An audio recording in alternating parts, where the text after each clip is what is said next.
السلام علیکم ورحمۃ اللہ وبرکاتہ۔ آج کی اس ویڈیو میں ہم بات کریں گے کہ کیا کبھی ایسا ہوا ہے کہ آپ نے سب کچھ سہ لیا ہو خاموشی سے، اور ایک دن دل نے بس اتنا کہا ہو، یا اللہ مجھ سے اور نہیں ہوتا۔ آج میں آپ کو قرآن کی ایک ایسی دعا بتانے والی ہوں جو بے بسی کی انتہا پر مانگی گئی اور جس کے بعد اللہ نے خود مدد فرمائی۔ یہ میرے الفاظ نہیں، یہ قرآن پاک کے الفاظ ہیں۔ ربی انی مغلوب فانتصر، سورہ القمر آیت نمبر 10۔ اس دعا کا مفہوم ہے، اے میرے رب، میں بے بس ہو چکا ہوں، تو ہی میری مدد فرما۔ یہ دعا حضرت نوح علیہ السلام نے اس وقت مانگی جب قوم نے انکار کر دیا، مذاق اڑایا، ظلم حد سے بڑھ گیا اور کوئی انسان ساتھ دینے والا نہ رہا۔ نوح علیہ السلام نے نہ لمبی دعا مانگی، نہ الفاظ سجائے، بس اللہ کے سامنے کہا، ربی انی مغلوب فانتصر۔ اور قرآن کہتا ہے، پھر ہم نے آسمان کے دروازے کھول دیے۔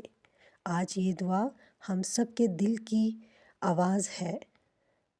گھریلو جھگڑے، شوہر بیوی کے مسائل، سسرال کی زیادتیاں، جھوٹے الزام، بدنامی، دشمنوں کا ظلم، قرض، دل کا بوجھ اور وہ رنج جس کا کوئی حل نظر نہ آئے۔ جب انسان کہتا ہے اب میں ہار گیا ہوں، تب یہ دعا خود بخود زبان پر آتی ہے۔ اگر آپ اس دعا کو مانگنا چاہیں تو ایک سادہ اور درست طریقہ یہ ہے، درود ابراہیمی 3 مرتبہ۔ یہ دعا ربی انی مغلوب فانتصر 100 مرتبہ یا جتنا دل چاہے۔ آخر میں پھر درود ابراہیمی 3 مرتبہ، پھر اپنے الفاظ میں اپنا دکھ، اپنا درد اللہ کے سامنے رکھ دیں۔ یاد رکھیں، یہ تعداد فرض نہیں، اصل چیز دل کی سچائی ہے۔ یہ دعا اس شخص کے لیے ہے جو رو بھی نہ سکے، کسی کو بتا بھی نہ سکے، اور بس سجدے میں گر جائے اور کہے، یا اللہ اب تو ہی ہے۔ ہم دعا کو حکم بنا کر نہیں پڑھتے، ہم اسے فریاد بنا کے پڑھتے ہیں۔ نتیجہ یہ ہوتا ہے کہ اللہ دیتا ہے، جس طرح چاہے، جس وقت چاہے، کیونکہ یہ صرف اللہ کا کام ہے۔